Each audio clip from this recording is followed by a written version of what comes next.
Ja, vi brugte en døbekoger, som vi ser der, og så brugte vi en flamingokop, som vi ser der, og så har vi vægt, som vi brugte til at måle i gram, og så har vi elmåleren lige her, som vi også brugte.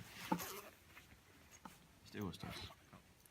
Ja, jeg vil lige snakke lidt om vores gennemgang af, hvordan vi udførte forsøget og døbekogens effekt. Så det første vi gjorde, det var at fylde koppen med vand, og så vi dækkede så satte vi døbekogeren i, og så fyldte vi så vandet op, så det dækkede døbekogeren, fordi vi skal helst ikke have, at døbekogeren brænder sammen, så det skal fyldes godt med vand.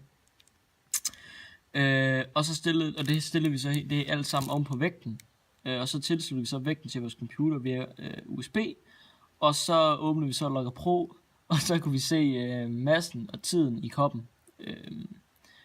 Ja. Og så indstillede vi også Logger Pro til at opsamle data i 1000 sekunder. Og så satte vi den til, at den skulle køre i 10 sekunders intervaller.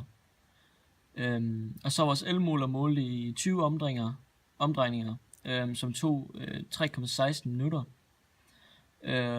Efter de 20 omdrejninger slukkede vi så for den.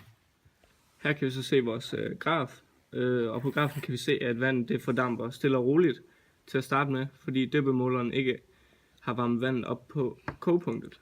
Men vi kan se, at cirka 400 sekunder inden i opvarmningen, så begynder vandet at fordampe hurtigere og hurtigere, fordi vandet er begyndt at koge på det tidspunkt. For at finde massen af fordampet vand via Logger Pro, skal vi først lave en ny brugerparameter, der hedder mstart. Som er vores startmasse i vores kop i gram, det er 321,200 gram. Efter det laver vi en ny beregnet kolonne, som vi kalder masse af damp. I den her kolonne laver vi et udtryk, som hedder m minus start masse. Nu har vi en graf, der viser massen af fordampet vand i sekunder. Hen ad x-aksen kan vi se 10 sekunder.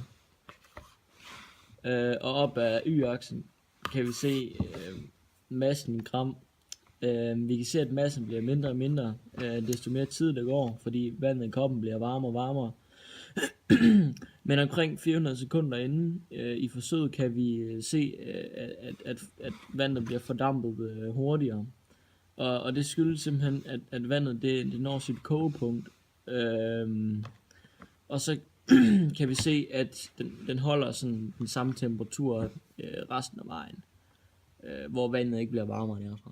For at finde døbekogens effekt, skal vi først finde ud af, hvor mange sekunder det tog elmåleren at dreje 20 gange i sekunder.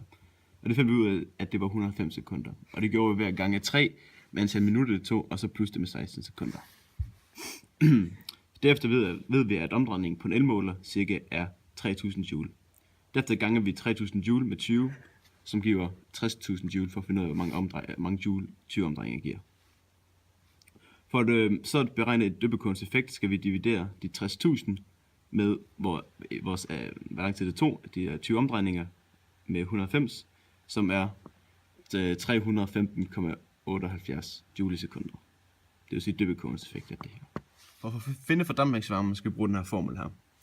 Fordampningsvarmen er lig med delta E divideret med delta M, og er lig med fordampningsvarmen. Og nu skal vi bare sætte tallene ind. Så vi sætter vores døbekogens effekt, som er 315, og det dividerer vi så med hældningskoefficienten på den her. Og det er 0,12. Og det giver så 2500 joule i gram.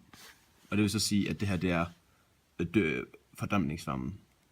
Og så vi ved, at den rigtige fordampningsvarme det er 2200 joule over gram.